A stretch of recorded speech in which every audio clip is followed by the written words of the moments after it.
As a lot of you know, Stokes has got a ton of experience in the .NET Core space, and recently has been spending a lot of time in .NET Core and Identity, which I think is tonight's talk? We are going to touch on that here. Okay, so the topic is whatever he decides to present tonight.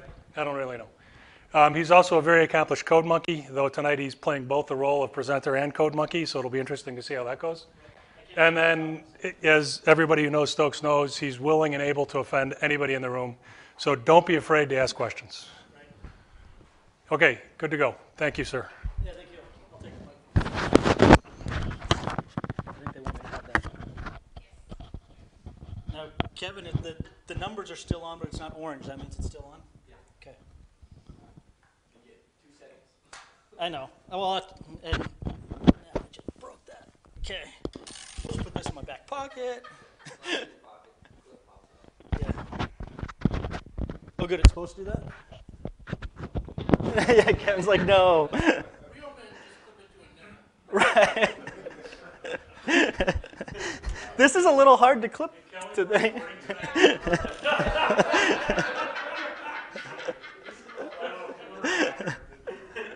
And Mark did show up too, by the way, Kelly, so yeah. I know, I told Cameron that you let him out in time to make it here, so we were thankful of that, yeah. All right, so I do not have any slides. This is basically going to be just all coding and everything else, so it's going to kind of be on the fly. I guess some of the questions I've got, though, is how many people are doing ASP.NET Core development today? Okay, about half the room. How many people are 2.0, 2.1, 2.2? Okay. The hands kind of went like this on some things, so that's good. So the idea tonight is I'm going to be covering a lot, well, not a lot. I'm going to be covering what's new in 2.2, but I noticed that there was a lot of overlap actually between some stuff that was new in 2.2 and new in 2.1. So I'm going to be kind of blurring the lines there. The good news is it's all available in 2.2.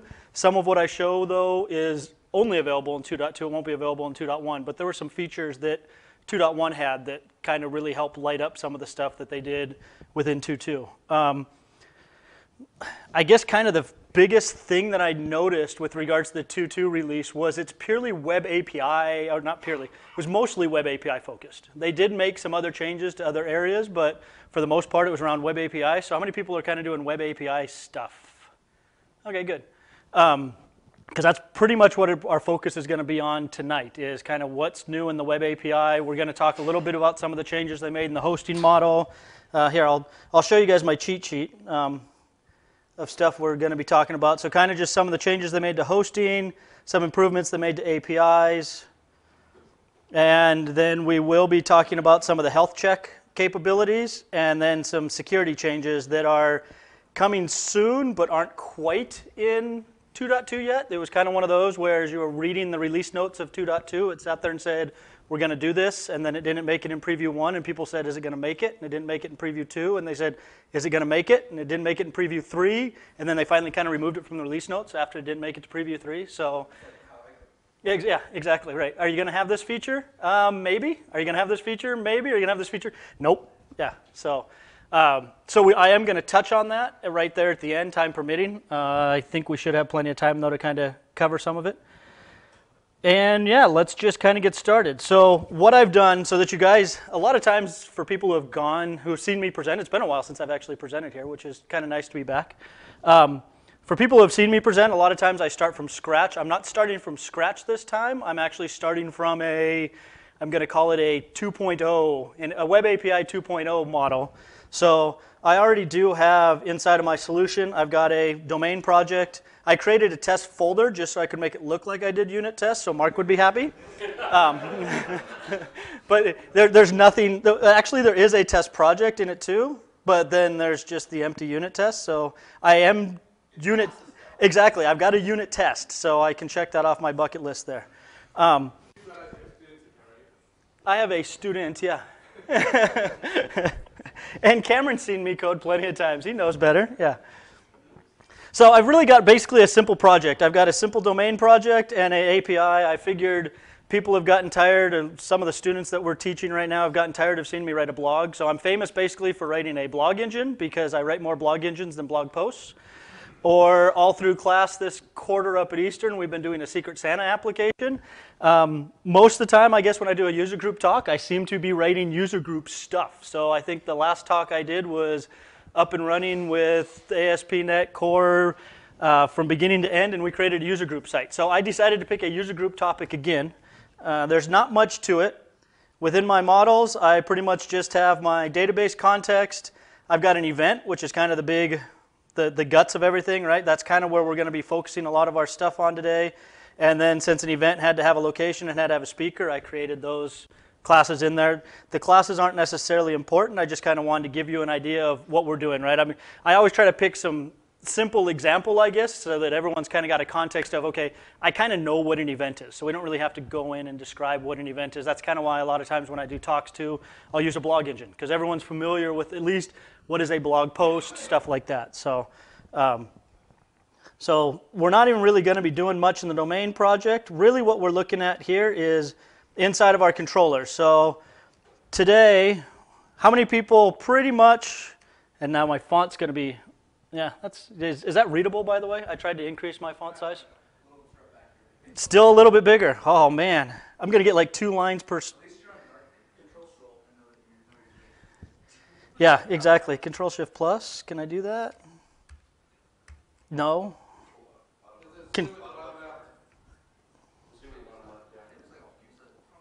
Oh, that one. There we go. Okay, so we'll just do 150. Oh, wow. Okay. Okay, so everyone writes code like this, right? You can only see like 3 properties at the top, and then no. So as you can see, I mean, there's really not much to it, right? So we've got the, I mean, for people that are coming from the MVC side of things or the ASP, the web API side, right? Pretty much for APIs, you're doing your attribute routing and stuff like that. So if people are familiar with some of the syntax, I wasn't going to go too much into this as long as people are familiar with it, but at the same time, I don't want people to be lost because they see stuff that doesn't make any sense. Does this kind of look familiar to a lot of people? Okay. So you can see I've basically just got a simple route. It's when I hit the API/events, it's going to bring stuff up. I'm going to make the assumption that with regards to actions, this is kind of the way a lot of people's actions look right now, where you're doing an async, you're creating a task, and you're kind of returning this iAction result, right? You're not necessarily returning anything fancy. It's just a, hey, I'm returning an interface, and oh, by the way, my iAction result here is going to be okay. My iAction result down here is going to be okay. My iAction result for a post is going to be okay, right? I'm just kind of returning the same stuff repeatedly. Which, when I was first writing web APIs, I'm like, hey, I'm doing things right. This is the way it's supposed to be. And then they released 2.1, and on top of that, they released 2.2.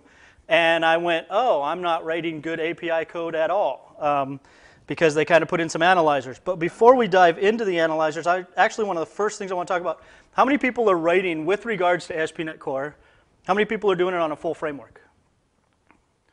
Okay, so most people are doing it on a .NET Core framework, because what we're going to show is basically the first demo I wanted to show was in-process hosting. Microsoft sat there and said, we are not going to do in-process hosting. It's always going to be, so with regards to the hosting right now, when you spin something, when you deploy something out, you're basically getting IIS to front your call, and IIS would sit there and spin up a .NET executable and forward every single call to it, right? So IIS or Nginx or whatever you were using was doing the exact same thing. It was purely a proxy of, I get a request and I spawn it off, and then I sit there and I wait for the response, and then I send it back.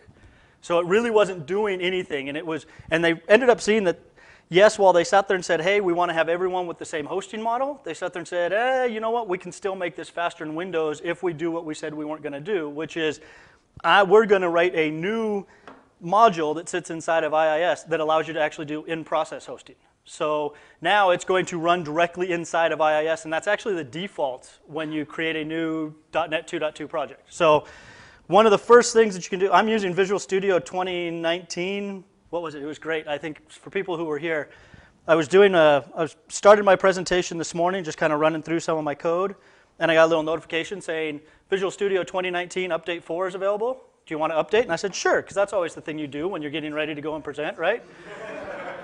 and on the bright side, everything went well. But then I'm sitting there, I get back from lunch today, and I get a little notification that says, Visual Studio 2019 Update 4.1 is available. Do you want to update? And I'm like, huh.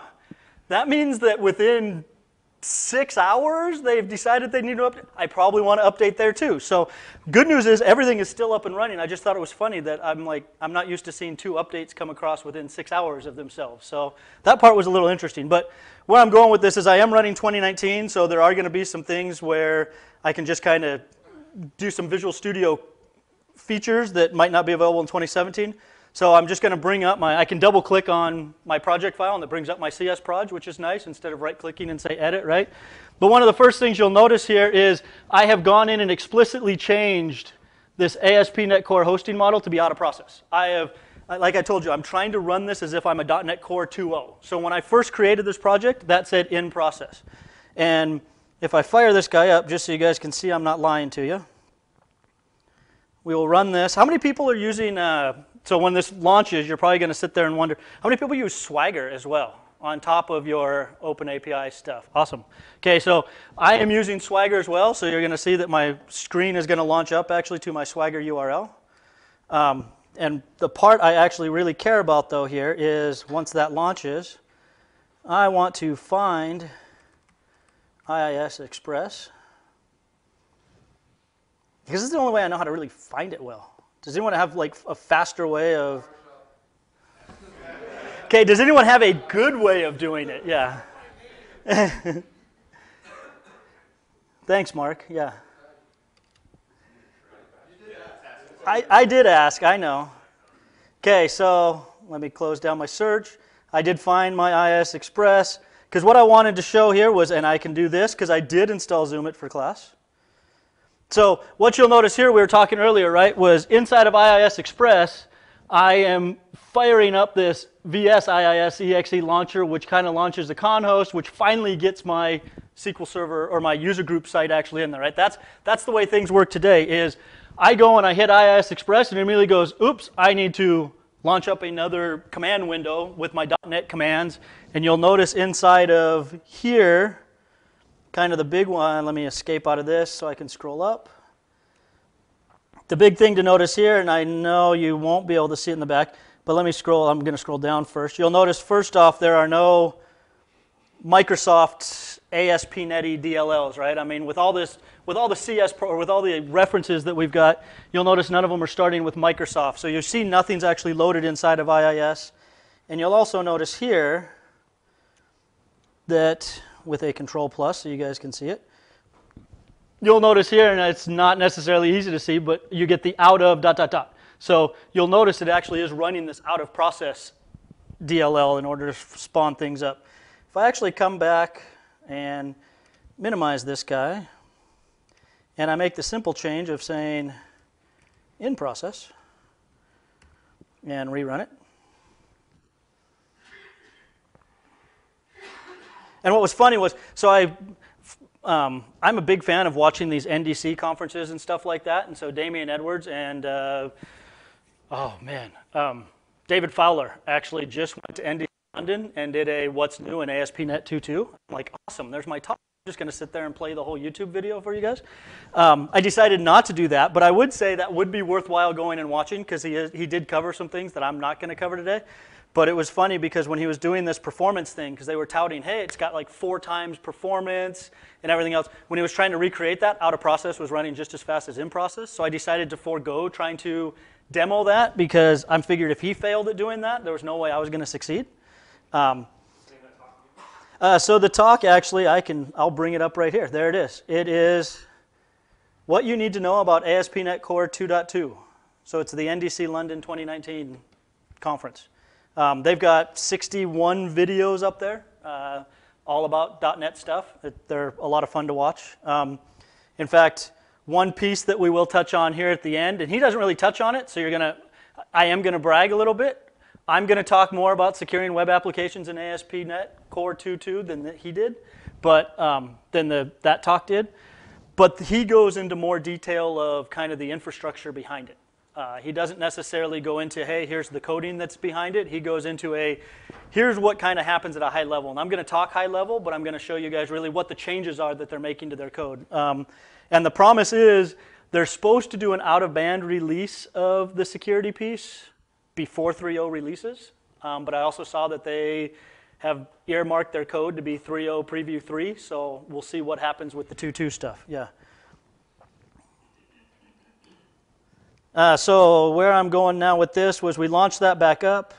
That's an old IIS Express, so I'm going to close this guy. That better be an old IIS Express because he's showing me that I'm still have stuff in the wrong spot. We're going to fire up Process Explorer again here. And if I search again for IIS Express without using PowerShell, we'll say that, yeah. We'll say this is a nice GUI on top of PowerShell, right. And let it find it. Now when we come to IIS Express, one of the first things we should notice is, and I'm hoping I did this right, that did not save when it ran. Because you'll notice it's still got my user group API guy there. Yeah, let's, so there we go. I like that idea. Let's just truly blow this whole thing away. Right. You and me both. Okay, so now I'm in process again.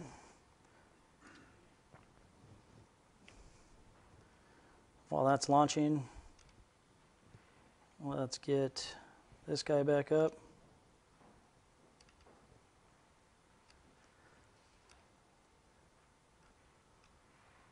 I just want you guys to see that I'm not lying. But like I said, at the same time too, there actually is a performance increase, but on a simple Hello World application, you're really not going to see it, right? I mean, that the warm start though is supposed, or the cold start is supposed to be about 4 times faster with what they've seen with benchmarks, and the memory's actually gone down a lot because you're not firing up a whole nother process. You're now able to put stuff inside. So you kind of get a speed gain as well as a memory gain, so kind of performance all the way around. Now, the downside is, or not a downside, some of the caveats is it only works with .NET Core. You can't do that if you're running the full framework. So that was kind of why I was asking how many people are using ASP .NET Core, but a full framework. And I guess on the bright side, since no one really raised their hand, it's not that big of an issue, but I don't know if you guys have heard the announcement, but ASP .NET Core 3.0 is only going to run on .NET Core 3.0. They tried that with ASP.NET. I don't know how many people remember this, but they tried that with ASP.NET Core 2.0, saying, oh, we're only going to run on .NET Core 2.0, and the world blew up, saying, no, you can't do that. You still have to support the full framework. So they are now supporting ASP.NET Core 2.1, not 2.2, but 2.1 basically indefinitely on the full framework.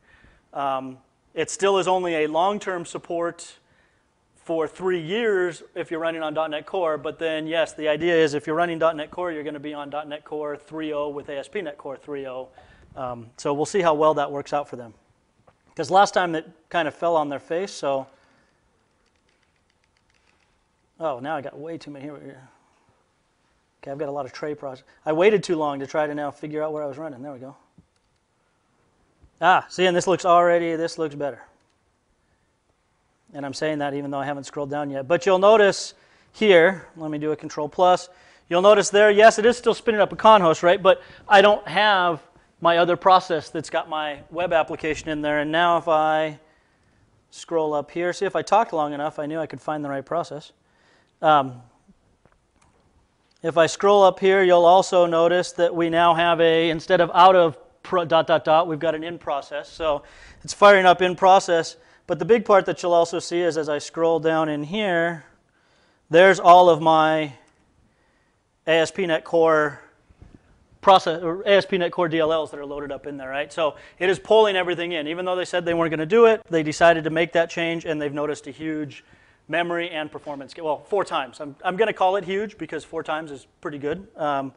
I think if you guys look at benchmarks now, they're up to about 7 million requests per second on kind of their bare bones hello world, just talking straight to the pipes, which is one of the top 3 in the Tech Empower benchmarks now. So they are really focusing on performance, and it sounds like they're even doing more with .NET Core 3.0. It's faster in process. It's faster in process than out of process, yes. Yes. Okay, so hosting model, we're going to leave that there, call that good. But that was actually one of their big changes that it does kind of make a big impact for us. And so I would, like I said, you guys are kind of all safe, but if you're ever working with other companies or customers where they sit there and say, hey, we're going to use ASP.NET Core, but we're going to do it on the full framework because there's a couple of features we need, I would sit there and say you might want to rethink that idea just because that is also not the future that Microsoft is kind of going, right? They're going to be doing patched releases to 2.1, and like I said, it will be supported, but their focus is going to be on others with the core framework. And it's just that they can move faster. Okay, now let's actually, I'm going to keep this up. I need to make this bigger? Because I'm going to talk a little bit on this, so we will make that bigger. Okay, so for people who have used Swagger, you'll notice, so when people use Swagger, do people actually like generate their client-side models and stuff like that with it too, or do they just kind of use it as a fun little testing tool inside of their API? Do people kind of use it to kind of generate client code as well with an NSwag application? Okay, nobody. Well, so I would say that the pieces that make this nice are that client-side generation. I was working actually in one of the examples that we did in school that I did for the students in class was we basically wrote our API and you can start up something called NSwag Studio, point it to your JSON document, and it generates all of your client-side code. They'll do it in TypeScript, they'll do it in C#, so we were able to actually do server-to-server calls, we were able to do client-to-server calls, and it generates all that code for you. But you'll notice here, one of the big things is with the code that I've got right now, and I'll close down this CS proj because we're done with that. With the code I've got right now, it can pick up on the fact that I've got these input view models. So it sees I've got the event input view model. But if I look at the post data that I get from NSwag, not that one. If I look at my post data that I get from NSwag, so you'll see I get my event input view model. But as I start to look at the information that's available in my post, okay, fine, it sits there and says, hey, your view model, it's coming in through the body, and your responses are 200, which, okay, in that case makes sense. But if I expand out my get, you'll notice it sits there and says, hey, you're taking in an ID on your path, and my response is also a 200. But technically, inside of my get where I take in my ID, I'm also throwing a not found. So my documentation here is way off of what my code's actually doing. That, and I'm also not telling my client or telling anyone what my response type is. So inside of this, it just says, hey, and you're going to get something. I'm not sure exactly what, I know you're passing me in an ID, but I'm not sure exactly what you're returning me back. You're saying I'm a 200 that's just going to have a success. So even if someone's trying to use this, even if you're not trying to do client-side code generation, this isn't a very useful tool at this point in time for even documenting my API, right? I mean, no one can see what's going on. Now, you can always jump in here, and I don't know how many people have done this before, but I can come in here and I can say, okay, fine. I want to say produces response type, and we're going to say type of, this is a, what am I passing back here? I'm passing back a event view model with a status codes of a 200 OK. So I can do that. I can sit here and I can say produces, if I spell it right, yeah, there we go. And actually, there we go, response type and status codes 404. I think that's not found. Oh, no. Status code, we can just do the status 404, not found. Okay. So I can do that. That all looks good. Why is that? There we go. Let me build that up. Let me come back here, refire up my Swagger. And if I expand out my get here, there we go, that get. You'll notice now it's a little bit more descriptive, right? Now I'm saying, okay, I'm going to get an ID. Oh, and when I get back a 200, hey, here's the type of data I'm expecting back. I am going to actually get back a model that will have the title of my event, the location, the speakers. The speakers are going to be an array. Oh, and I can also now get a 404. So this is great. I sat there, I'm like, okay, good, I can do this. But now this is all stuff I can do in 2.0. But they sat there and said, well, this is nice, but it would have been nice if we would have like given you a heads up that you weren't even returning this to begin with, right? And at the same time, if for some reason I decided I wanted to, I ended up with a error condition. Now I've got to go in and say, oh, by the way, I also produce this response type. I mean, it's kind of one of those where it's almost like documenting my code.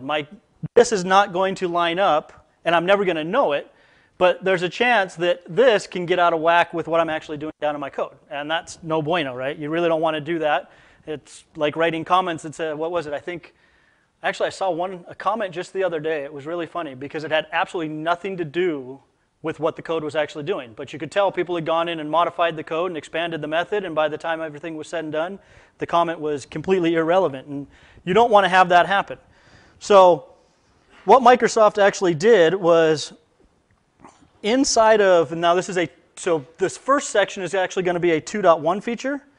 Actually what you want to do instead of returning these iAction results is they have a action result generic. They have an action result of type T. And this is actually pretty cool. How many people are using the action result of type T now instead of iAction result inside of your APIs? Anyone? A couple people? One person? Okay. I would say that this is the recommendation on the direction you want to go, right? So, and the reason why I say that is here I now can say, okay, I've got my event view model, which now even if I get rid of this line here, and I do a Control S, and we build it and come back here. Because remember, by default, Swagger knew everything was going to return at a 200. So now if I come back here, and even taking out that status of 200, it at least now knows that, oh, this was supposed to show me my response, so I still needed to have that. So, okay, just kidding. I don't need this.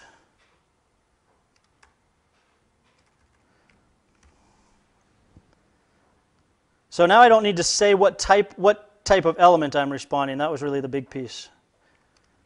If I refresh this guy, because I basically sat there and said I'm returning a 404, and then it didn't recognize that it was going to return a generic 200 as well because I didn't decorate it with the piece. But if I expand that out now you can see, so this is a little bit nicer, right? Is now it's saying, okay, I'm going to generate a 200, I'm going to generate a 404, and at least now I don't have to say, oh, my 200 is going to be of this type. Because if for some reason I went down here and changed the type that I was returning, well, now I've got to remember to change it in both places, right? Like I said, it's commenting code that you don't want to have to do. One piece that's actually really nice is I can come in here and delete all of this stuff. And then this is now going to be another 2.1 piece. How many people are actually decorating? I know. How many people like the fact that when you switched over from ASP.NET to ASP.NET Core, you didn't have API controller and controller. Everything was a controller, right? It was great. You sat there and said, hey, fantastic, everything's a controller, but then you lost some functionality because now we don't know if you're trying to be an API controller or if you're just trying to be an MVC controller. So they did come back in 2.1 and add this attribute. And this really doesn't do much for you except for tell your code, I'm going to be an API controller, so now I can remove some unnecessary elements. In fact, I'm going to do this really quick. If I comment this out, because I'm sure a lot of people also, as you're writing your code,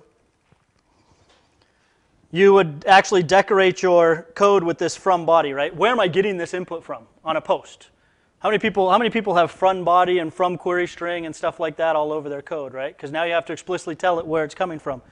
And if I don't have the API controller, so the reason why you needed that was if I didn't have the API controller and I just had my post like this, you're going to see if I come back to my post, and I should have done it before and after, so you guys are going to have to sit here and assume I'm not blowing smoke.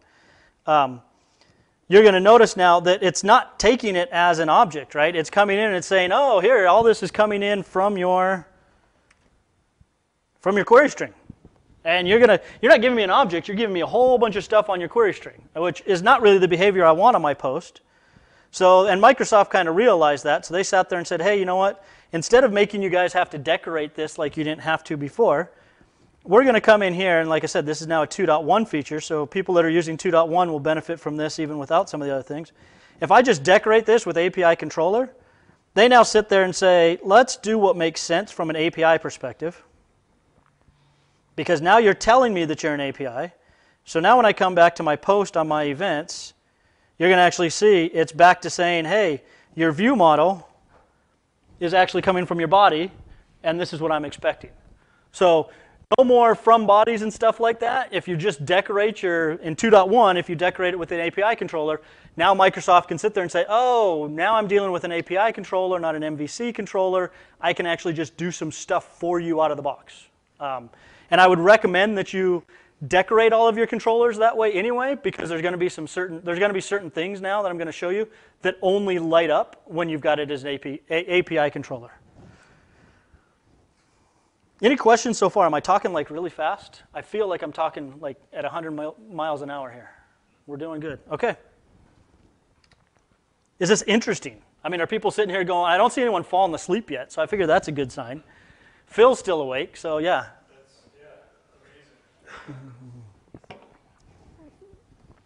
Okay, so we have, the API controller and this action result. So I'm actually going to get rid of action result on all of them. I'm going to come back to,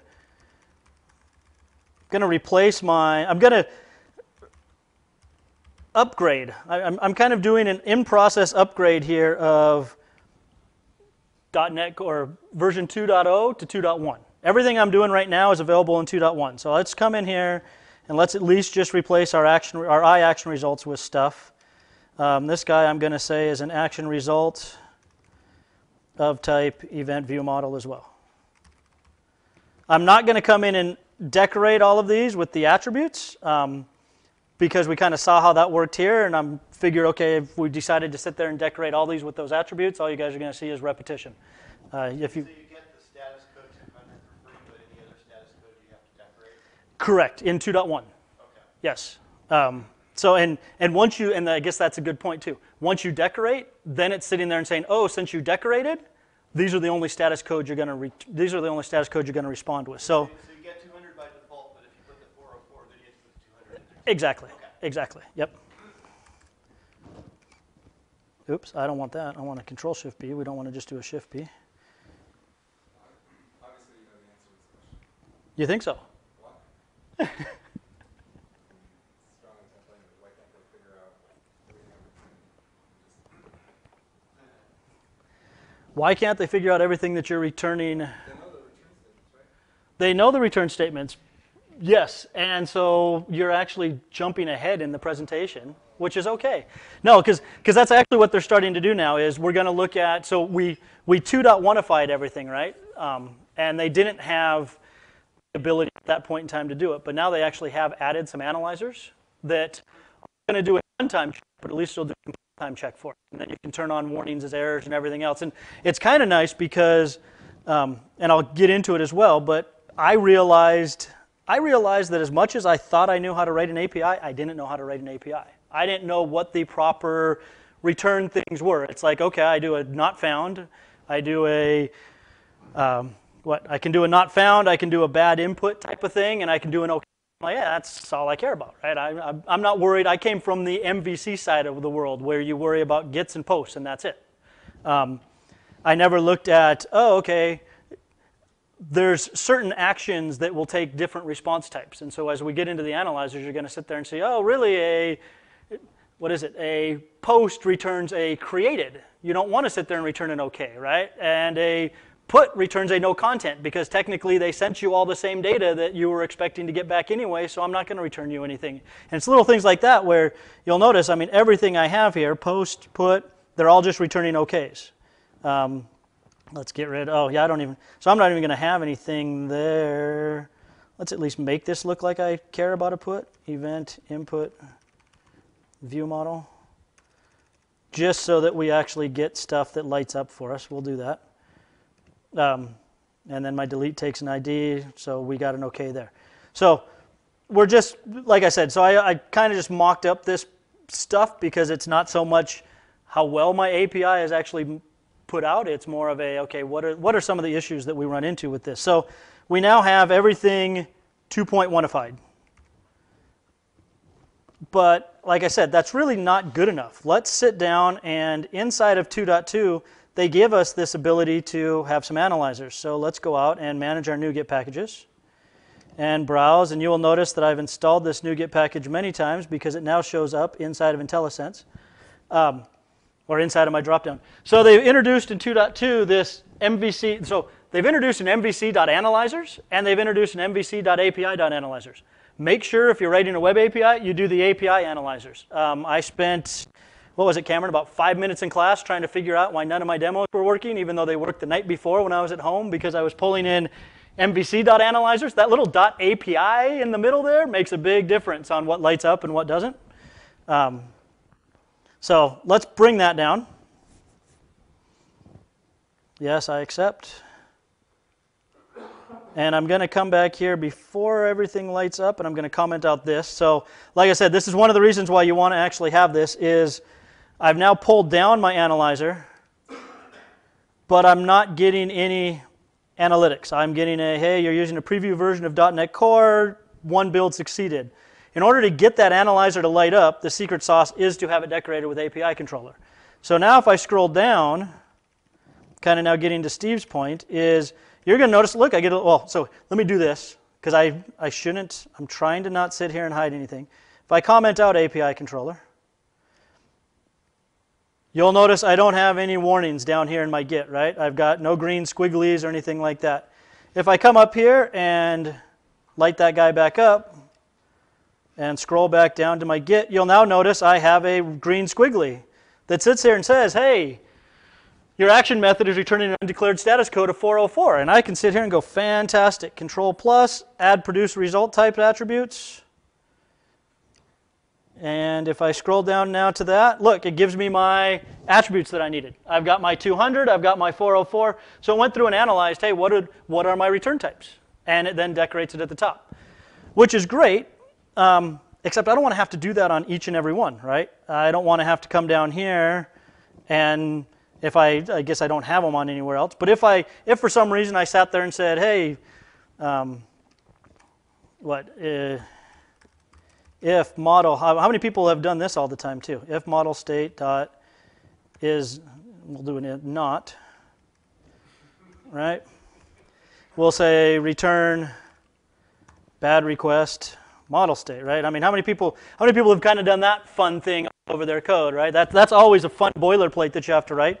And now I get a, hey, you're sitting here and doing a 400 that's not documented. Cool, I can do that, and let's add those right attributes. And now it's going to say you've got a 200. One thing that's actually interesting that came out in 2.2 as well is right now they're saying, hey, this is a model state dictionary.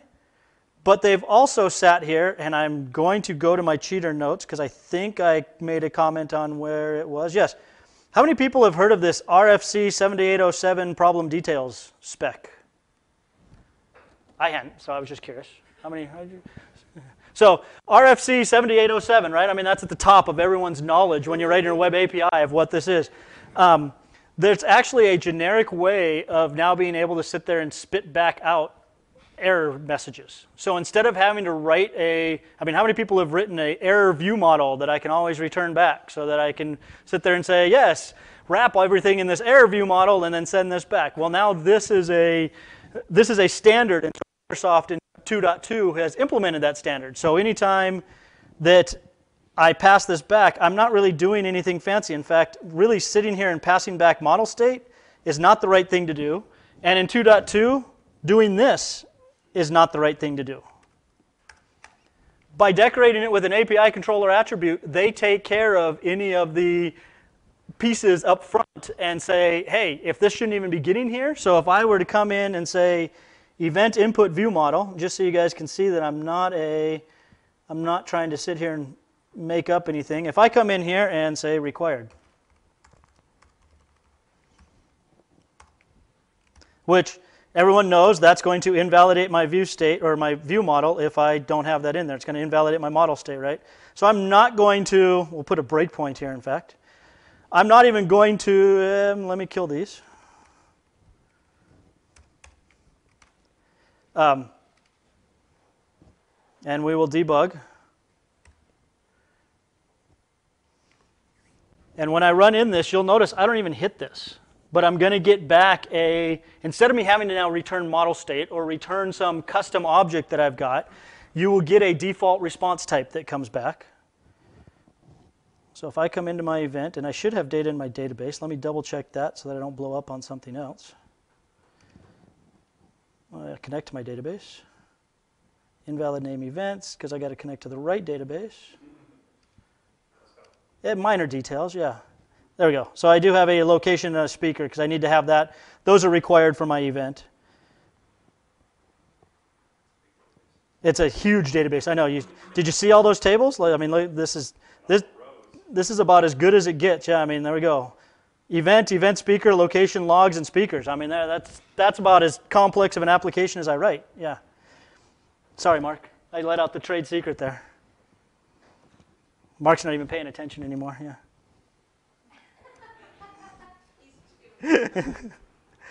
Okay. So you'll notice, and actually this was one thing that came out. So this is that RF7807 spec. Is I now have this problem details that didn't used to be down there.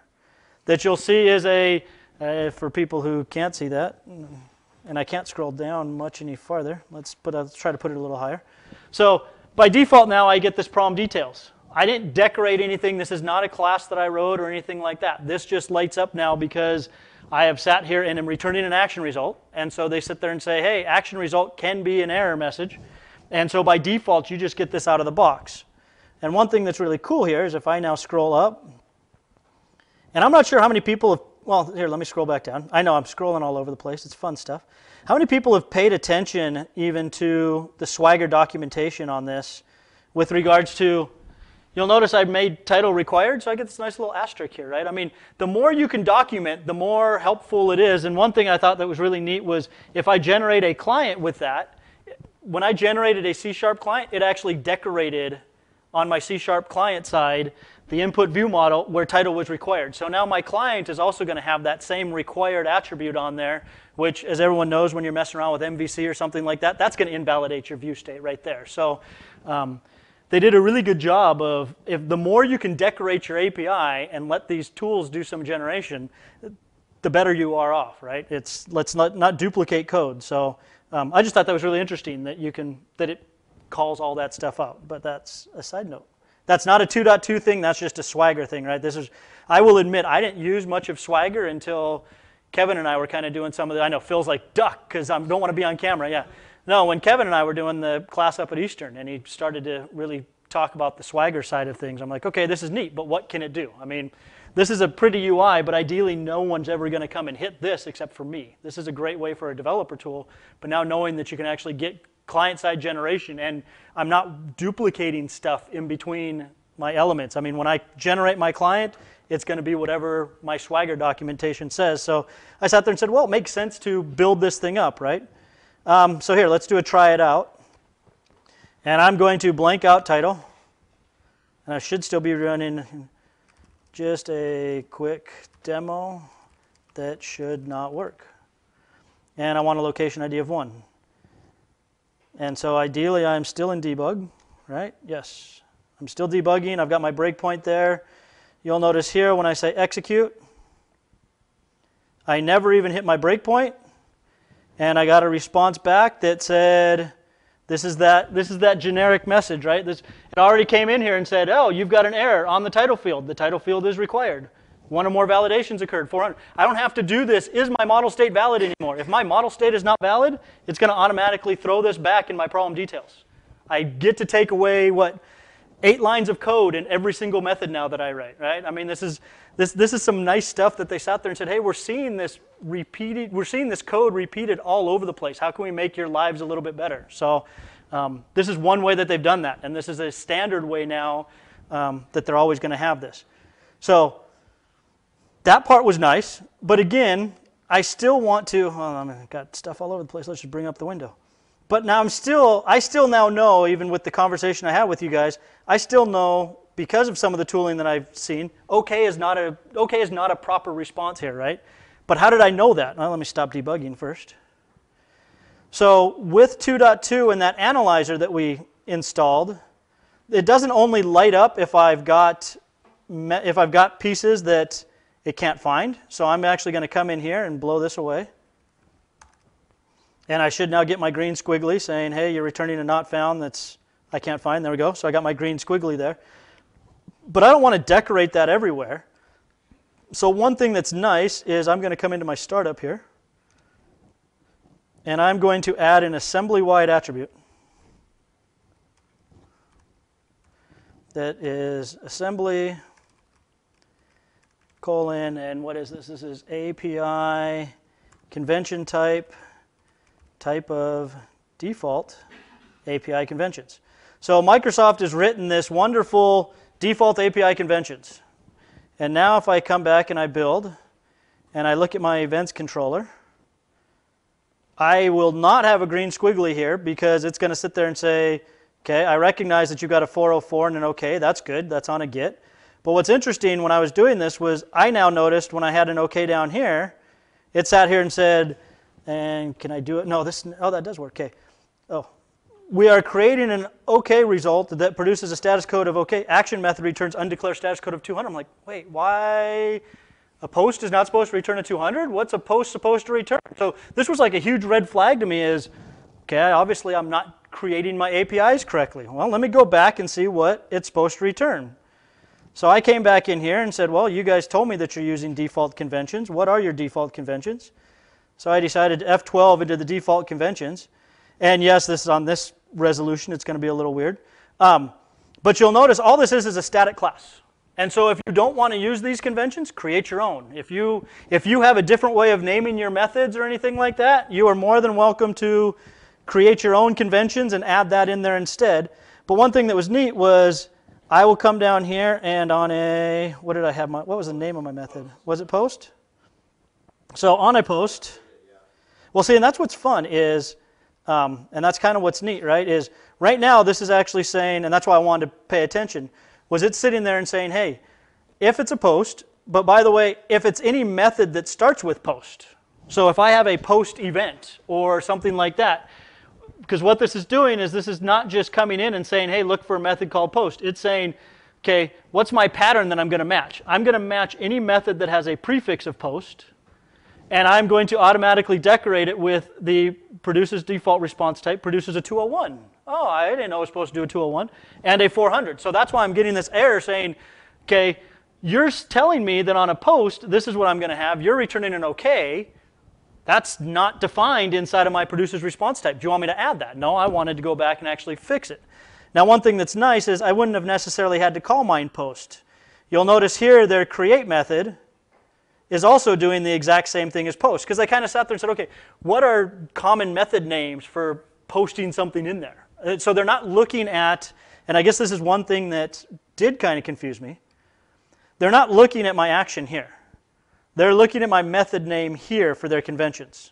So this kind of boils down to now, if you don't name it create, or you don't name it post, you sit there and and actually in a client that I work for, we don't actually use, we'll use get for one thing, but we'll use fetch. You'll notice fetch is nowhere in this list. So I would not get any benefits from this API convention if I decided to have fetch as one of my method names, which is totally fine. All you have to do is go out and you would create, and I mean I can walk through if you guys want to, but it's literally just creating a static class. These are all just static methods. The one piece you'd have to do, because I did actually do this, was obviously, I can't edit this file, right? But you create a static class with static methods, and then you just have to, you can copy and paste this whole thing, just change all those semicolons to open, close curly braces, and then change those methods to whatever you want, or add whatever methods you want. And inside of your startup, just instead of saying default API conventions, say Stokes' API conventions, or whatever you want to call it, right? I mean, you can make up your own API conventions, and you get all that checking done for you. And like I said, for me, I sat there and when I learned a little bit about API development, because I didn't know what was supposed to happen. The one piece that's nice as well is you'll notice, okay, inside of the here, let's not do create. Let's actually come to a get. Because again, it's going to match on a get event, because I'll start, so I get my 200 and my 404 because I'm going to have a get. because this is also going to match on, oh, by the way, this method isn't just going to start. I'm going to look for a method that has a prefix of get, but I'm also going to look for properties that are of any type that have a suffix of ID. And if you mouse over this, one thing that was kind of nice was to really get an idea of how this is working, and I do a Control plus here. You'll notice that it sits there and says, okay, so what is the suffix I'm going to apply? And then it sits there and says, oh, casing is used to delineate a word. So if for some reason, so it will match on ID and person ID, but if I had grid, it's not going to match on that, right? So if you don't pass in the parameter ID, you called it something else when you do your get, this isn't going to light up because it's looking for a parameter, it's looking for a method that starts with get, or sorry, that ends with get, and a parameter, or it is starts with get and a parameter that ends with ID. Other than that, I'm not going to match on that, right? It's not going to sit there and pick up on those. If you have different naming conventions, again, call them whatever you want, and you're good to go. Just create your own method. Just create your own conventions that you want. So it's for me, that was a really handy tool because, like I said, now I'm getting compile time checks, and like Mark always kind of recommends that we do is enable warnings as errors, right? So now I won't even be able to compile my code if I'm having if I'm not writing a spec that's following the proper spec. In fact, I think if I come back to events controller, you're going to notice down here, even on my put, I've got a returning OK, and it's like, hey, you're not supposed to return an OK on a put. So that's how I figured out, oh, you're supposed to return not created on a put instead. So it kind of sat there and really showed me this is what you should and shouldn't be doing inside of your API as well. So the conventions didn't just make it so I got to be lazy and not have to decorate with a whole bunch of attributes. It also sat there and told me what are the result types I'm supposed to have. Yes, sir.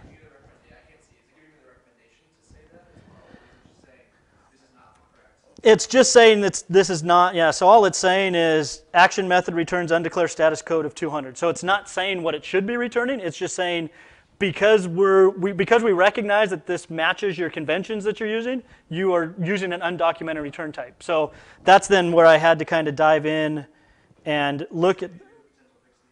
Yeah, it would be nice if it gave me right. Well, but that's the thing, right, is maybe you want to allow that to happen for some other reason, right? So they're not going to sit there and say, hey, you shouldn't do this. They're just kind of going to give you a warning of, this isn't matching what you're telling us as your conventions. Now, if I wanted to sit there, because that's the other thing, right? If I want to come in here and on my put, so exactly, I could come in here and come up with my own convention and say, oh, by the way, I can also produce response type of 200, and then that green squiggly line goes away. Yeah. Potentially for like version 3, they might have like a second parameter, which could be an error message potentially. Could be, yeah. I mean, right now, yeah, they're just trying to sit there and make sure that you're kind of following what they believe was the common convention, common standard for all this stuff. So. Oh yeah, and now this is just some random little nugget, by the way. Because I have not done a lot of this stuff because, like I said, I was always returning OK from my post. But how many people have actually seen this return? Because then I sat there and I said, oh, return created, because that's what I'm supposed to return. And inside of my methods, now it's saying, oh, by the way, you have to return this string URI and this object value. It's like, wait, how am I don't want to sit here and hard code like a string URI in there and everything else. So I do have to say they did make this a little bit nice because you can say created, what was it? Created at action. And then I can say name of get, because that's my action name. I can do an ID. I can pass in ID because get takes an ID. I can now say this was event to add.id. And then I can say that I'm returning back this guy.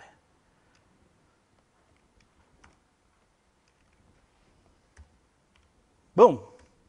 So I had never actually seen that created action, but that made it so I didn't have to worry about what my URI was going to be either. That's going to create my URI for me. So they've given us some nice helper. I'm only calling this one out. I don't think this is a 2.1 or a 2.2. I think they probably had this forever. I had just never seen it before because I was always returning OKs. So for people that sat there and said, I'm returning OK because I don't know what to pass in as the first parameter to the created, you can just do created@action and point it to your get action. And since my get action takes an ID, that's why I had to pass in the new ID, and it then generates that URL for me. So, in fact, we can. We'll do a post. Oh, that's right, because I need a title now. So we will come out here, and I think I can probably just do the try it out here without refreshing. We'll give it a shot. My second event, just some stuff. Location ID of 1. If I execute on my, type error mismatch, failed to fetch. That's always fun. So I had an error somewhere in there. Well, let's just rerun it.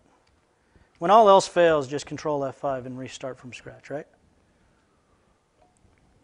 I had to at least have one demo that failed, because that's what always happens with me. If everything went right, Mark would think I recorded this and I wasn't really standing up here. So just to test. Oh yeah, my H key's broken, so every so often you'll see I miss the H. Okay, now I'm missing everything. And let's change our time. No, that should be good. Let's execute that. And there we go. So now you'll notice Control-Shift+. You'll notice I get back my response body, but I also get back the proper, hey, here's your location, that is saying, oh, go to my server at API events 2. So it's actually decorating that thing for me. I don't have to know that that's what my URL is. And it puts all that stuff in there nicely for me. So I just thought that was kind of neat that they're trying to help you out as much as possible to make you a better programmer than I am. So yeah. Let's see, we're 7:03 right now. Where am I on notes? We've talked on in-process hostings. Okay, so let's look at health checks. So health checks is another piece that they've implemented in this release. And I guess one question I've kind of got for people is, as you're writing your APIs, how many people are kind of writing APIs how many people are using Kubernetes? Okay, good, neither am I. Yeah. Hey, Kevin, I got one guy that kind of, maybe, yeah. So one thing that they've noticed is kind of these growing trends, right? Is again, Microsoft has sat there, and it's not that they're pushing Kubernetes and Docker and all that fun stuff, but they're noticing that that's where the industry is going, right? It's going to these microservices and being able to manage these microservices. And how do I know that how do I know that my API is even up and running? I mean, I want to do a health check on it, right? I want to make sure it's not just a matter of, can I hit the URL? It's, can I hit the URL and, oh, by the way, your database is working. I mean, it's not just, am I up and running as a server, because I can have a dead database but still bring up my Swagger doc, right? I mean, I could still hit that endpoint. But I want to sit there and say, okay, I want you to be able to hit an endpoint that says, not only can I hit this endpoint that says I'm still alive, it's I'm still alive and so are resources that I rely on. Those are still alive as well. And so you can then start getting into the ability of, okay, when I hit this endpoint, if for some reason it comes back and says I'm not alive, or there's a piece of me that's not alive, I can say, okay, shut down, roll over to this other one, and now let's get this one let's figure out what's wrong with this one, right? So it kind of allows you to automate a way so you can keep up and running.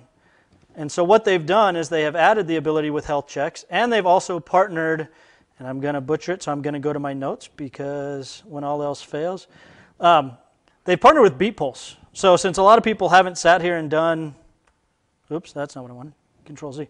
I was going to try to zoom in on that, but here, we'll just do that.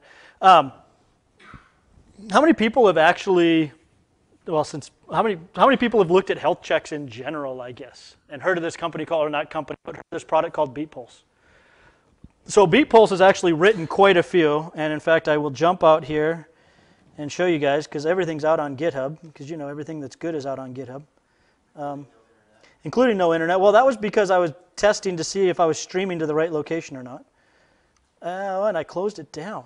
Well, let's just paste that URL in there. So one thing that's nice is Microsoft's out there, and again, I will admit, I do kind of like the new Microsoft, right? Microsoft has realized we can't write everything. We're going to actually use the world to help us out with some things. And so instead of sitting there and saying, we're going to do health checks, they sat there and went to BeatPulse and said, BeatPulse, you guys are already doing health checks. We're going to start implementing health checks inside of our system. Would you mind updating your health checks so that you can work with what we're plugging in? And you can see, instead of Microsoft going out and trying to make sure they can do health checks against all these, they sat there and said, BeatPulse, will you upgrade your code and allow us to and plug into our new framework that we're doing? And they sat there and said, sure. So you can go out and get just about any plugin that you want. And if you can't find one that you like, I mean, feel free and write your own, right? But all of these already came out of the box. So you're sitting here saying, okay, is my database alive?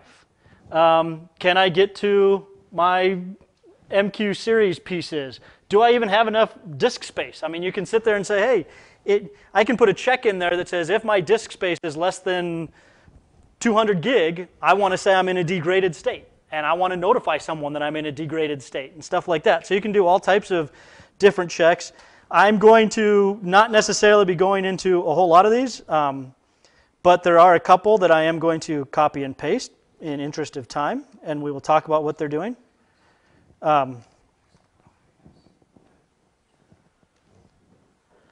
And I like both of these, and I'm not even going to lie. It's one of those where I see people do demos, and I like what they demo, so I borrow some of their code. So if you guys go home and watch that NDC conference, you're going to sit there and say, hey, some of the stuff that Mike's doing looks a lot like what Damien's doing in his presentation. It's because it is. It was a nice little demo because he did a good job of showing that stuff, right? So all I'm basically doing is we are writing one that's out of the box. We're writing one. So this add SQL server, which I have to, the reason it's red is because I've got to go back and actually now add it. So add SQL server is doing a health check that was written by BeatPulse. This is kind of a way that you can just easily add one that was there. But like I made the comment of, hey, if for some reason there's a check that you want to do that no one's written one for, this add async check is just kind of their ad hoc way. I mean, this is their way of saying, hey, ad hoc wise, you can write whatever check you want, you give it a name, and then it's just an async method. So we're sitting here right now, and yeah, I'll clean up my red. But right now, all we're basically saying is, hey, I want to be able to ping Bing, right? You could sit there and say, okay, I had a third-party I need to use authorized.net, and I want to make sure that API is up and running. So I want to ping authorized.net and make sure it's going. And if for some reason it's not, I want to make sure people aren't coming to my service. I need to route them somewhere else, right? Because I'm going to blow up if for some reason authorized.net's not there. You could do the same type of thing. The Bing.com one was just an easy way of doing this and an easy way of showing it.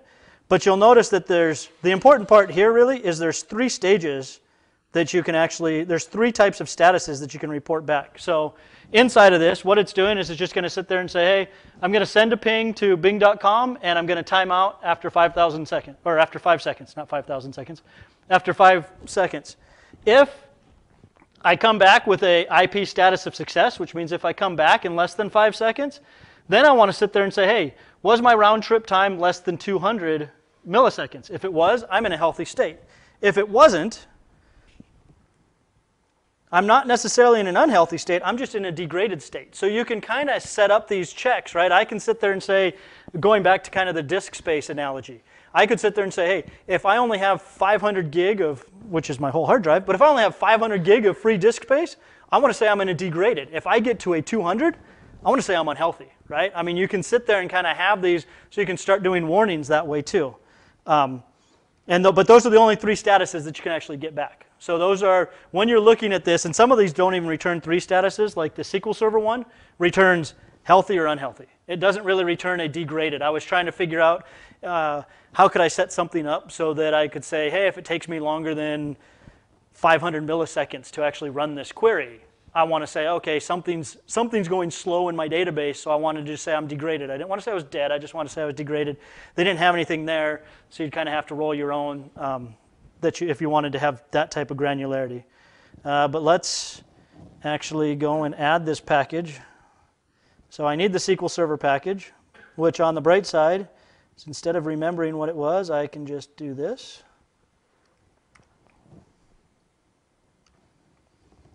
And yes, I know Mark's right now saying he's not using the command line and he just pasted the command line, so he's doing this the wrong way, and I say that's okay because I'm a GUI guy. That's why Mark writes PowerShell and I write ASP.NET applications. Mark's UI is your command prompt. I love you, by the way. That's on recording, too. Yeah. There's a lot of love for you.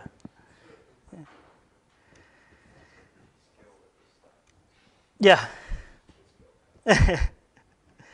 Okay, so then I want to steal this guy. The what? You don't like my... this is actually one of the prettier UIs I've written. You got to admit that. And I didn't write it, so... Exactly, yes. Yes, it is called Swagger. And that's why you know it's written well, is because I didn't write it. I'll leave that one. I just wanted to clean up the connection string. So all I'm doing here is adding a SQL Server check. Now this does come with overloaded parameters. So you'll notice here, really what it's doing is all it's going to do is you could give it a different health query if you wanted to, but out of the box it's just sitting there and calling a select one. And you could, so I guess that's one thing you could do, right, is you could sit there and try to run a select statement and say, okay, my failure status, I'm letting it pick the default failure status, which is not degraded. But I could sit there and say, hey, I want to run this SQL query, which isn't necessarily critical to business. So if this one fails, I'll do degraded. Now, if this one fails, I'm going to say I'm dead, right? So you can have multiple checks that will sit there and say, okay, this query puts me in this state, but this query would put me in that state. So they do allow you to override what your failure status is that you want them to return. I'm just going to kind of stay with the out-of-the-box one, which is purely unhealthy. When does it run this? Does it do it file time? No, so this is actually a runtime check. So you're going to see here, I'm going to come down here. So I'm just adding my middleware, or I'm adding my hooks into my process to sit there and say, hey, these are the checks I want you to run when someone hits this URL. So now what you do is you come back down and you actually add the middleware, and I am going to talk about what this middleware is doing. I just didn't want to memorize what the command was. So now I've got, just like I have my use Swagger, I have this, okay, I set up what my health checks were. Now I'm going to sit there and say, okay, I want to now use the health check, so when I hit this URL, my options are, the predicate is basically just true. I mean, I don't know what, honestly, I don't know what this one does. I'm not going to even sit here and try to talk around it. Every example I see says you do the predicate true, which I'm assuming then has something to do with this response writer. So out of the box, if you don't change what the response writer is, all you get back are the status codes. You will sit there and hear my app is healthy, unhealthy, or degraded. That's all I'm going to get. By us modifying what the response writer is, we're basically sitting here in this case and saying, I want you to, and let me just get these so they're not squiggly. Oh, I need to get I need to add another NuGet package. I need to add the UI health checks. So what I'm doing here basically though is I'm saying, I don't want to just know is my app, what the state of my app is. I want to know, because I've added more than one health check in there, which one's actually broken. So if for some reason my app is degraded, which one is degraded? If my app is unhealthy, is my whole app unhealthy or just certain parts unhealthy? And so this response writer is we're basically going to be writing out a JSON response stream instead of just a string. But I do need to add the UI guy as well.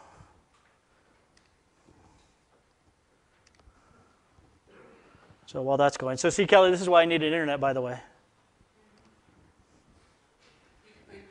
Yeah, thank you. Thank you for letting me have internet. No, this guy is, come on. Why do I not? There we go, using health client. Just took a little while. So now if we run this,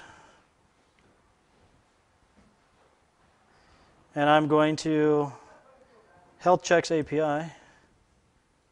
So now if we bring up Swagger, if I now steal the beginning here,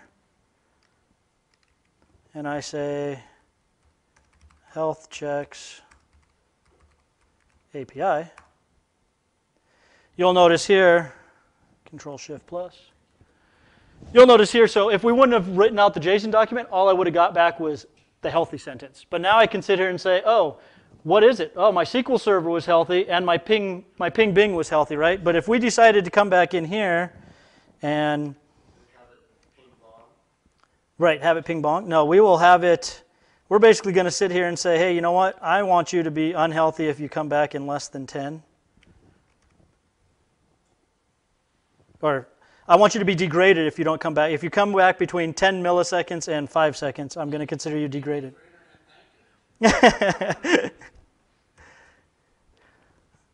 So now if I run my health checks, now you'll notice I'm in a degraded state, but not because of SQL Server. It's because of my ping bing is down, or is degrading. So I can get a status message of not just what is my full status, but why am I in that situation. So it kind of makes a lot of sense to have this, and then what you can do now is now with Azure and everything else, you can basically sit there and they have health monitoring. So you can sit there and say, hey, hit this endpoint, and if for some reason this endpoint is bad, I want you to send me a notification, right? So you can constantly be getting text messages if your state goes from degraded to unhealthy to healthy and everything else.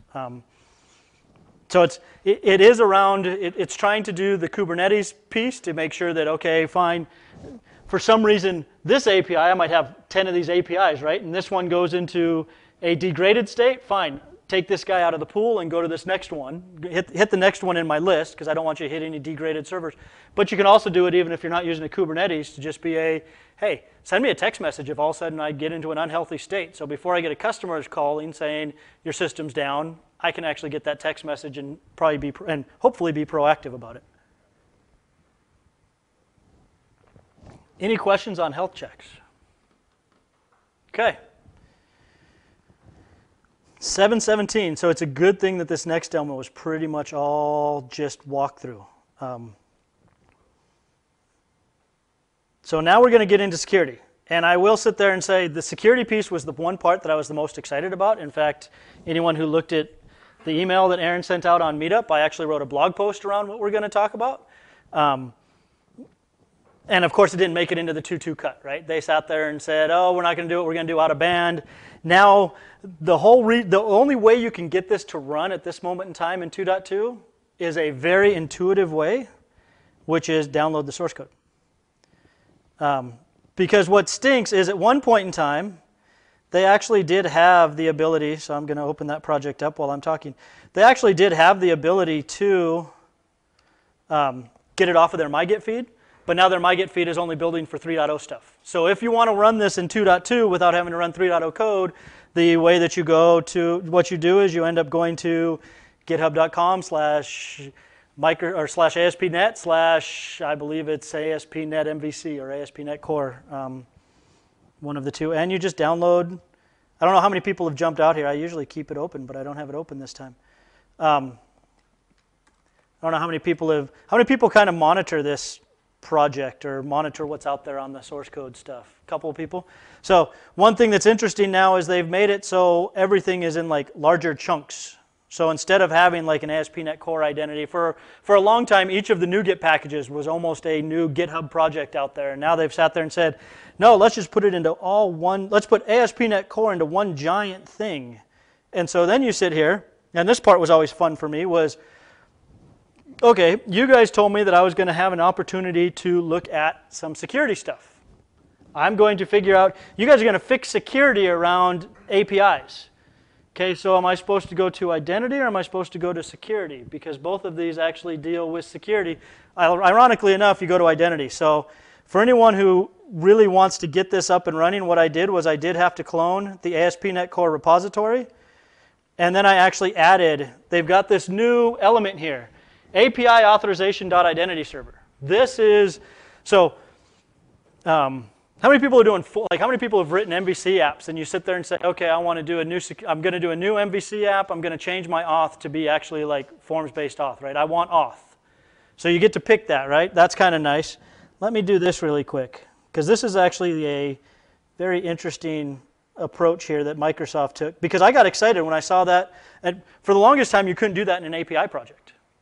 And then all of a sudden I sat there and I noticed, hey, they added an ability for me to sit there and like set up auth in an API. And what that looks like is if I create a new project and I call it an ASP.NET Core and I say next, And yeah, web application 1 is fine. My wizard's going to look a little different than yours if you guys aren't using 2019. But I want to pick API. And I should be able to look. Now I have this ability to change my auth. And I can say individual user accounts. And it pops up this. It's connect to a user store in the cloud. And it's great. I love they give you a drop-down option. They give you one option, right? So you sit here and you get excited. You're like, hey, okay, I don't know what exactly connect to an existing user store in the cloud means, but let me see what my other options are. And it's connect to an existing user store in the cloud. But this is not what I would expect. I mean, for anyone who's done the MVC, right, it's if I pick individual user accounts, it creates this nice ASP.NET identity table for me and everything else and allows me to do forms-based auth. Microsoft is actually going that way. But how many, so for the API people, how many people have actually tried to set up auth around an API? Okay, fewer hands than API programmers. And the fun part was, oh, now I need to go out and get this token provider, right, that's going to allow me to do stuff. And so you sat there and said, I'm going to spin up identity server. Who's heard of identity server? Okay, who's tried to set up identity server? Exactly. And it's not horrible, right? But it's not a great out-of-the-box approach. I mean, it's not something that, not something trivial that you do. All of a sudden now, I sit there and I say, okay, I have a web API over here and I want to add security. Okay, well, go and spin up a new web application and dot your I's, cross your T's, and spin around 3 times, and you might be able to get your web API to be secured by your identity server. And then you need to spin up this other web app over here that's going to be your front end that hopefully talks to your identity server so your front end can talk to your API, right? I mean, there's a lot of setup that has to be done. And Microsoft realized that. And at the same time, they realized that, yes, we can do this, but there is already identity server out there. So instead of us trying to roll our own way of doing identity, let's try to bring identity server into the community and just make it a little bit easier, right? So I have a pretty simple application, and yes, like I said, we're really just going to walk through this. But I have a very basic application that is, this is the only way I can reference that API authorization.identity server. But this is their wrapper around identity server. You'll notice here, one of their dependencies is identity server 4. So they are using identity server. There was actually talk that they were going to roll their own, and people sat there and said, that's dumb, don't do that. And Microsoft listened, and they said, yes, you're right, that's dumb, we're not going to do that. We're not going to do that. But identity server on its own, you sit there and you say, oh, okay, so I've got to configure this, right? And every single time that you start talking about configuring this, now I've got to worry about, well, where are my users going to live? What are the endpoints that I can talk to? I mean, you hear this concept of stores and everything else, and you're just like, that's overwhelming. I don't want to worry about all this mumbo jumbo stuff. Just give me something easy. So to a degree, they kind of did. You'll sit here and notice inside of my startup, well, yeah, let's start with startup. So in order to get this up and running, there's really not much that I'm doing here. This looks similar to what we had before. I'm adding my DB context, and yes, I'm using SQLite here, because not only do I like to write blog engines, but I hate the overhead of SQL Server. I use SQLite, and that way I can just delete the little SQLite table, or SQLite database, and everything just works when I want to empty out my database. That, and I don't have to pay for SQL Server hosting. That's the nice part, yeah. So I'm just using a SQLite database in this example. Now, how many people have looked at, and I think it came out in 2.1, when Microsoft sat there and said, okay, adding authentication or adding identity to an existing application stinks, because you either have to start from scratch and say, remember to add identity at the beginning, or you have your project and you say, oh, I want to add identity to it. And so they sat there and said, well, go and create a new project and now copy over all the controllers, right? I mean, it's really easy to add identity to an existing project. Create a new one so you know what you're supposed to type, and then copy it over there. In, I think it was 2.1, they added this concept of add default identity. So there's now just a DLL that gets dropped in there, and everything just works. They've got a UI on top of it and everything else. So I don't have to do anything. And I get forms-based auth just by adding my default identity. Well, I want to say I don't have to do anything. You do have to do one thing. You do have to, and it's not intuitive that you actually have to do this, but you have to sit there, because once you add a default identity, it then sits there and adds a identity area to your code. And the problem is it doesn't know about this log. If I'm not going to have identity in my project, I don't have a shared login partial file. So you have to add this login partial file because it's expecting that file to be there. So they don't give you that by default, which I thought was interesting. They give you the view imports that sits there and says do everything. So you really have to sit there and know, hey, your secret sauce here is I need to do this so that it actually works with my code. One of the things about it, though, was I needed to do this anyway because I don't like the defaults that identity gives me. How many people have used like just the identity forms-based auth out of the box? You don't change what the IDs are or anything. You're happy with GUIDs because you love to type GUIDs into your SQL queries. So I hate typing GUIDs into my SQL queries, so I am that guy that will always pick in my startup. I always override what my user looks like, right? And I create an identity user that takes an int, so I can use a primary key of int instead. That's just the way I am. So I would need to have overridden this anyway, because my login partial is not using the out-of-the-box user. But you have to do that. But what I found was even if you are using all of the out-of-the-box users, this for some reason doesn't exist. So the easiest way to get that is just, again, don't go to the page that doesn't have internet. So identity server, so this actually does have a good sample app. And you'll notice that they had to do the same thing that I did. They had to create the shared with a login partial. And they had to create the view imports. So this way I knew I wasn't completely off my rocker by having to do that when I added the default identity. But where I'm going with this whole thing is this is nothing, this is old school. This part, this is adding my entity framework store. So I don't have to sit here. So for people who have spun up identity server, like I said, you've had to worry about this thing called a store and where is that going to live? Is that going to live in memory? Is that going to live in a database? How's this going to happen? Well, Microsoft has sat there and said, hey, we're just going to add identity framework store, and you're going to use the exact same DB context. Because that was the other thing that was always frustrating for me with regards to identity server was I had, I think, about 3 different DB contexts when I spun the thing up when all was said and done. Because I had to have a configuration DB context. I had my users table DB context. And I can't remember what the third DB, but there's 3. It's It's not the rest of no, because that stayed inside of my application DB context for the most part. There were 2 that were needed just by identity server themselves if you wanted to put everything into SQL Server. This is kind of taking a lot of that out. But it does sit there and say, hey, I am going to add the entity framework store.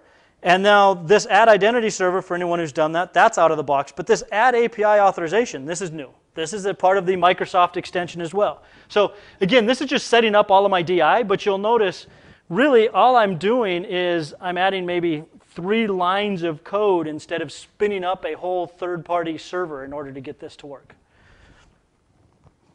And then the add identity server JOT, this is just making it, how many people are familiar with JOT tokens?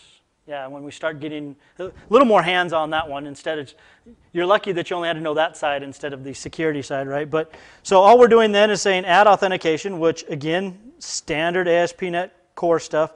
But now this add identity server JOT stuff, this is sitting here, and this is now Microsoft's extension on top of how are we going to parse these authentication tokens. So I will sit there and say, this is a, I always call it like the DI is poor man's DI. This is a poor man's identity server, right? What this is really relying on, your niche that you're trying to fill here is, I'm going to have a API and a web, and my web UI front end all living in the same application. So it's all going to be served from the same. I'm not trying to have a web UI that's served at one URL talking to an API that's served at another URL. This is basically for a single stack, single server authentication so that I can have a Angular app, right? Because this is how their SPA templates work anyway, is their Angular app lives in the same location that your APIs actually live in, and so you're all talking, you're not doing cross-domain calls, you're not worried about cores or anything like that. This is the scenario that they're trying to solve there. They're trying to make it so, how can I get something up and running really quick with JavaScript? With a JavaScript front end and a secure API backend. So you'll notice here, so that was my configuration, and then down here I just sit here and I say use identity server. There's nothing else that I'm doing. You'll notice over here my API. Inside of my controllers, I created an events controller that's not using the same objects from anything else. But you'll notice I've got this decorated now with an authorized attribute, which this is This is the evil part whenever you write an API, because now you know I've got to somehow send this some bearer token, right? I've got to be able to give this something, because a cookie is not going to be how I want to do my API authentication. So we've set that up. We just, like I said, very easily added 3 extra elements there into my configuration. Sat there and said, okay, let's add it into our middleware. We're going to use Identity Server. And one thing that was nice was Microsoft even decided to, and yes, I don't usually use Pages, but this was just a really easy, how many people have heard of the whole, you've got MVC, right? So you've got the view, but now Microsoft has also sat there and wanted to muddy the waters and say, hey, let's get back to like classic ASP and kind of put everything, let's create these Razor pages that allow me to put everything into one spot instead of actually breaking things up into model view controller stuff. I'm usually anti that, but in this case, I went that route. I went lazy, so on the bright side, they do still kind of break it up a little bit, so I kind of have this CS file that lives behind things, but it still felt ugly to me to not be using MVC. But on the bright side, I didn't really need MVC. All I needed was I needed an entry point so that I could host my JavaScript, right? That was all I really needed. And so you'll notice that this page is actually pretty simple, but at the same time, for anyone who's kind of done the ASP, you've got tag helpers. So Microsoft went out and wrote tag helpers as well. So you'll notice on this script tag, instead of walking over and tripping over cords, you'll notice on this script tag I have this extra little piece over here called ASP API Auth Parameters. And I've got this is called Identity Test SPA. So there is a little bit more configuration that you have to do, and I know that should have talked about this one first because you guys are ready to fall asleep now. But what this is going to do is this is going to sit there and say, hey, what are all of my parameters that I need, and then loop through them so I can basically set up my configuration for my OIDC user manager. Where is my identity server endpoint? What is my return URL? What is all of that stuff? This actually will generate all that for me in my output JavaScript, and we'll actually look at that. But this string is important. This string actually comes from inside of my app settings JSON file. I have an extra section in here. So I'm not doing, one thing that's nice is my identity piece is going into the table, but everything else now is in memory. So for anyone who's sat there and kind of looked and done the identity server stuff, you've sat there, you've had to go through where are my endpoints registered? Are they going to be in the database, or am I just going to pull them in memory? This is basically sitting there and saying, we're going to do everything in memory, is how I've got this set up. So you'll notice, so an identity server has a client. My auth server needs to know, hey, who's going to be talking to me? So I'm saying, hey, my client is identity test SPA. So this string here had to match this string here so that it knew, so it could configure itself to say, give me the right stuff that's going to that's going to register me as a client for identity server, right? That's my client name. So this name needed to match what I'm now telling identity server to use as my client name. And this, and I hate magic strings, but that's exactly what this is. This is a magic string inside, and if we sat here and looked and said, for people who actually want to know kind of what's going on behind the scenes, if I search their project for that string,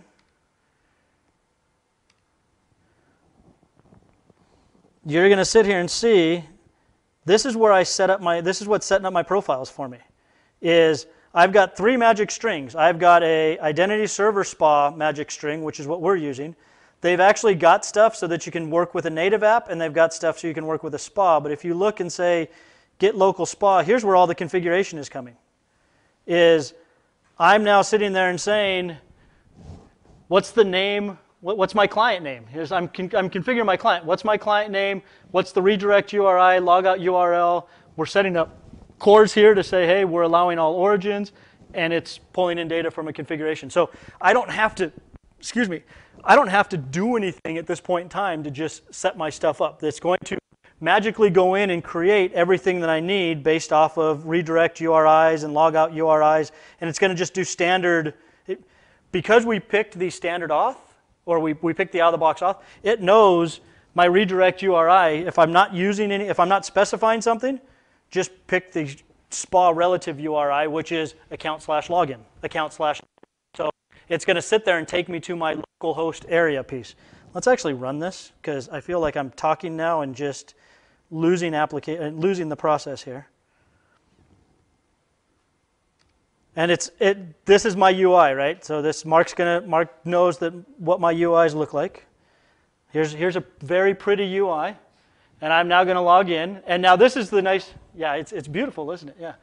The nice part here is, so you'll notice it went and sat there and said, okay, my login URL, because I didn't give it a specific one, was go to the identity area, go to account, and go to login. So now it's taken me to that out of the box.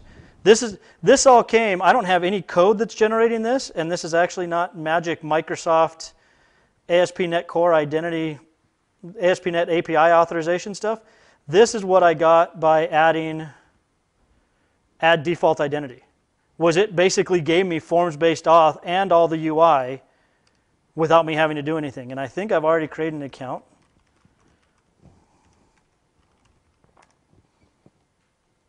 And so now I'm logged in. It says login result, hello Mike, and I can now call my API and I get my API results. And it is passing, if I look here, and let's call API again, and if I look at events and my headers, and let me bring this up, and let me bring this up. You'll notice here, just so I'm not, it's no magic, right? If I can scroll correctly. You'll notice here I am passing a bearer token. So I'm not doing cookie-based auth, right? I have spun up identity server backed by forms-based auth with like 7 lines of code, which is much easier than what you have to do in today's world. Yes, sir? How did you already create the account? How did I already create the account? So I will, just so you can see it's not necessarily magic, let me log out. So because I ran this app earlier. But you'll notice here, so this is, again, standard out-of-the-box forms-based auth. So I can come in here and say register as a new user. And I can pick Mike at IntelliTect this time instead of my other one. So if you didn't want someone to do that. So yes, that's the fun part. If you don't want, so adding identity is awesome. So now and I have no issues going into that, and that basically wrapped up the talk anyway, so that's a great question to ask. Microsoft does not have a good answer for you on that one, except for the fact of if you don't want them to do that, the only way to do that today is, and some people sat there and said, oh, I can come in here, and you'll notice that they now have this idea of being a add scaffolded item. And they have identity, and I can sit here and I can say add identity, and now it asks me, what do you want to override in identity? And unfortunately, what I want to override in identity is not just a matter of saying confirm email and kind of deleting, and then deleting all the code behind there, because as long as you leave that default, as long as you say, hey, keep my default authentication, it's basically going to sit there and say, no, run mine instead, because I actually have code that's implemented. So what you end up doing is you basically sit here, scaffold out all this stuff, and then go back and say, instead of the add default identity, you say services.add identity. And you won't use this one anymore. So you basically are scaffolding out all of their code and just using their code at that point in time instead. And then you can start deleting. But if you scaffold everything out and then start deleting and you leave this add default identity user, it will sit there and put it back in there for you. So I thought it was kind of a really crappy way of being able to do that, right? Because it'd be nice to say, oh, scaffold this part out, and then the pieces that I delete I don't want, or because the idea was they never looked at it as you wanted to remove features. They sat there and said, oh, the time you would use scaffolding is, okay, on user, I want to collect first name and last name as well. So I wanted to modify that, I wanted to add more data to that. So that was why they kind of gave you the scaffolded piece, was there's only certain pieces I want to tweak. There weren't features I wanted to remove. Yes, the only way to remove it is you scaffold everything out, go back and say add identity instead of add default identity, and then delete the pages that you don't want.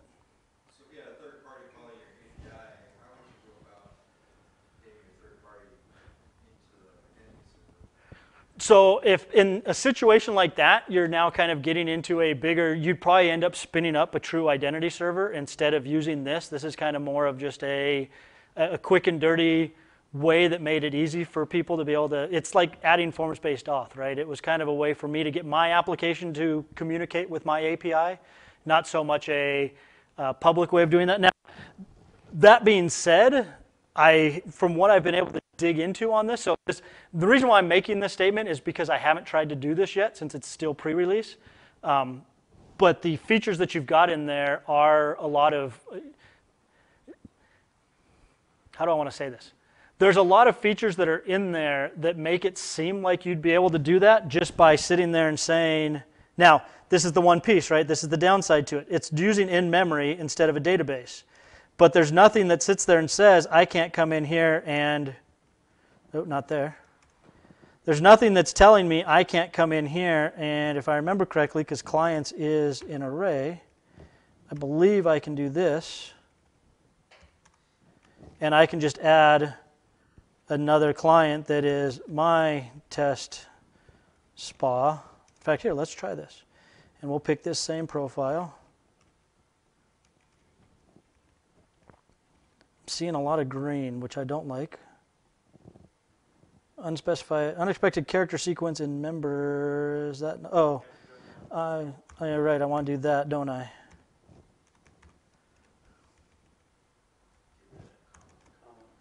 Get rid of, I got a pipe in here, hang on. Okay, get rid of this top comma, thank you. And now I've got that one too many, which has this one too many. Okay, so the downside here is if I wanted to add another client, well, let's make sure this is going to work. But I believe the answer is, let me Control Z this stuff. The answer would be you'd go into configuration, add another client in configuration for that other endpoint that you've got. You would give it more information than, and it might not even be the identity server SPA. That might just be then what we had on my clients. I had this guy, but then I also had the ability to, so you can say get local SPA, which is what we're doing. But you could have also done if I wanted to get a outside guy, I believe I'd have to actually I'd have to configure it as the SPA instead of my client SPA. So the magic string there would be, what was that one? That was, yeah. So if I come to this guy, go to implement, no, not, I am at the implementation. I want to find reference of get spa.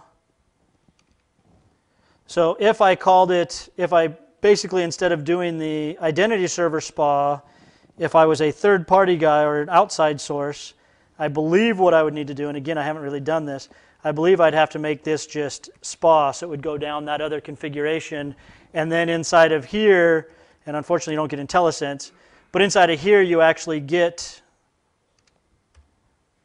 I have the ability inside of my client definition to specify what my redirect, logout URI, and client secret is as well. So the issue being here, though, is it's not just a matter of adding an entry to a database. So I couldn't really do it on the fly. I'd have to make a modification to my JSON file and refire up my app in order to be able to add more clients. So if you're trying to really make it so that multiple clients can hit it and you can add clients on the fly, you'd want to sit there and probably just truly spin up identity server and make things data-driven instead of in memory, because this is going to generate your identity server for you, but it's going to read the configuration file once and keep everything in memory at that point in time. Does the SPA version automatically set up cores, or do you still have to do that additionally to it? It's a good question. I have not looked into that. I don't know. Well, so actually, we can check, because I think, oh, what, you want me to repeat the question? Here, do you want to talk into the microphone? No. The question was, does SPAs automatically set up cores for you? And I'm not sure. So, well, yes, it does. So it's going to allow me, but at least this part now is like, it's making sure that I actually, it's basically, what is that? Redirect URI get left part for the authority. So I think all that's going to do is say, allow origins of, what is authority? Just HTTP or HTTPS? No, that's protocol. Okay. So as long as, so you can see, yes, it is, but it's going to look at my redirect URI and get everything up to that. So it is going to configure cores for me, yes.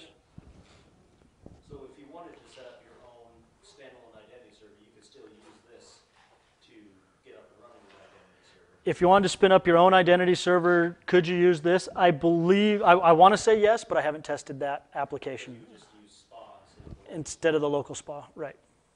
Right. I believe you could. I have not tried to spin up identity server in that scenario, though. Yeah. Or I haven't tried to use this to truly spin up an identity server.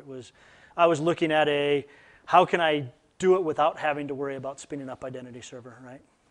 And they don't have a estimated date of release, just No. So actually, so I won't say. So there's not an estimated date of release for 2.0.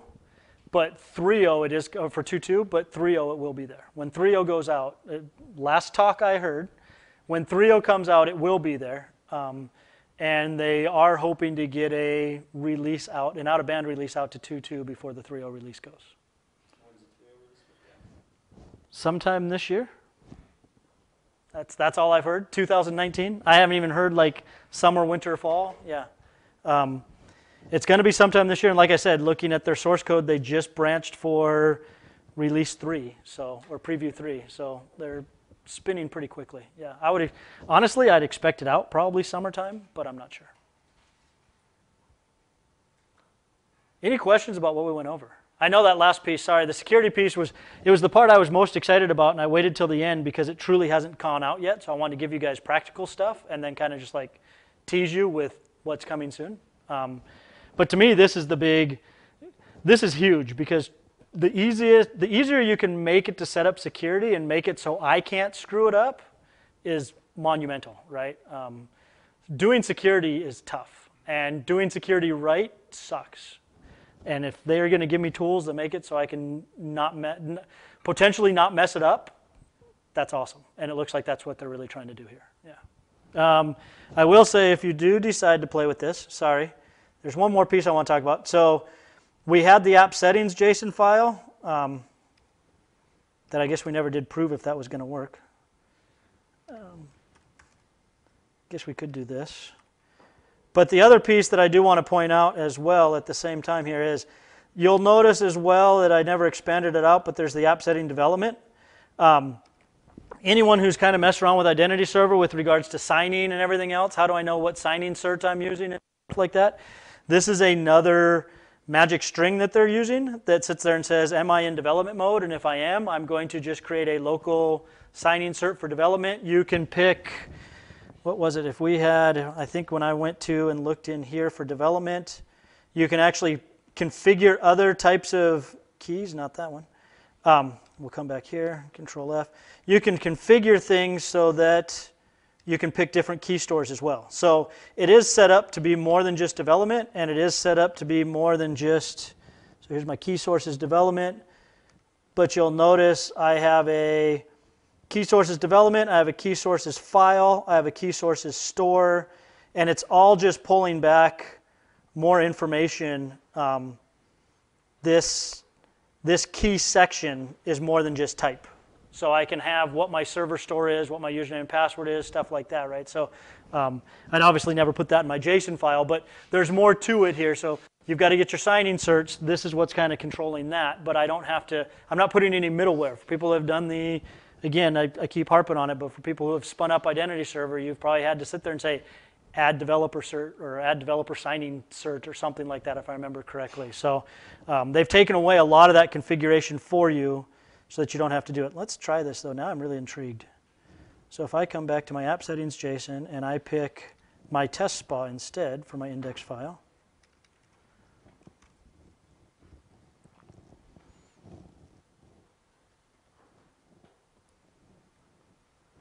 Build, build, build. Wait for it. I'm going to blame the streaming video now for sucking up all my resources. Build succeeded. Let's run.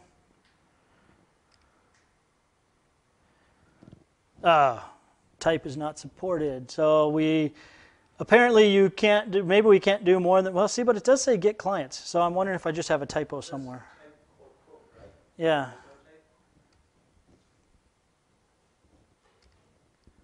But I'm not sure where I would have messed that up.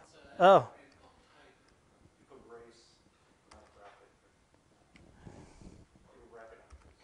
Sorry, I have a line 20. I think that, yeah, I want that. I want that. I want that. But I agree with you. The type part was weird that it's giving me an empty type because I never specified type anywhere else.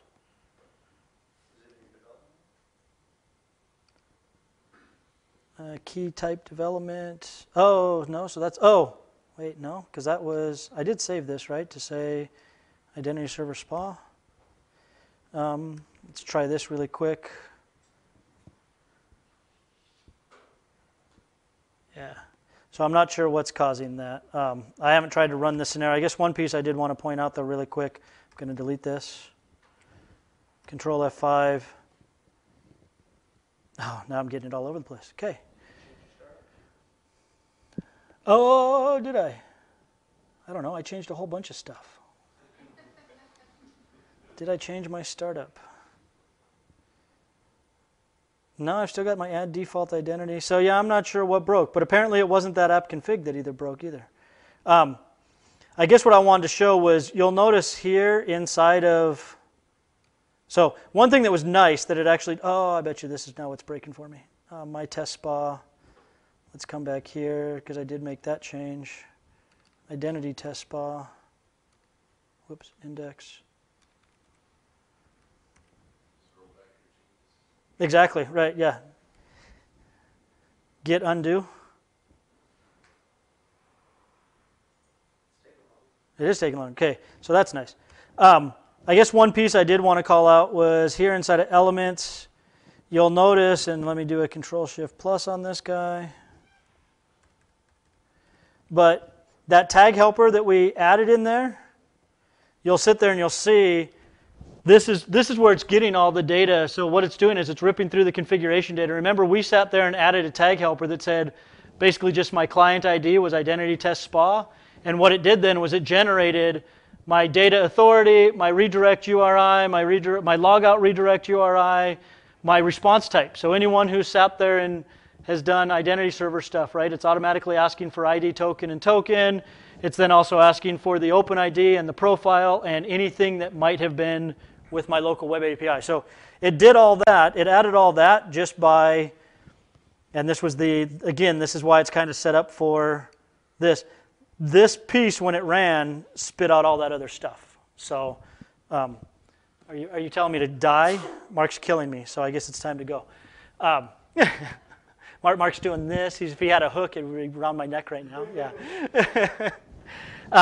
But I did want to point that out. So I mean, that's where, so for anyone who's actually configured your clients before, it's not that we didn't have to configure it, it's just that Microsoft took care of it for us with that tag helper. So that OIDC client, that's like Microsoft's providing, or is that? The OIDC client, no, that's a open source library that's out there. I don't know. I think the identity server guys wrote one. I'm not sure if this is the one that they wrote or not, but I do know that the identity server guys did write one. Yeah. Any questions? Okay. Well, thanks to everyone for staying awake. If you have any questions that come up, obviously get a hold of me. I guess that was one thing Phil didn't do was give us contact info, but you can always get a hold of me at mike@intellitech.com if you ever have any questions later on. As you can tell, I love talking about this stuff, so hit me up anytime. We'll be posting the video in the Meetup site on this event, so if anyone wants to review the material or anything like that. Oh, perfect. My dad will be so excited.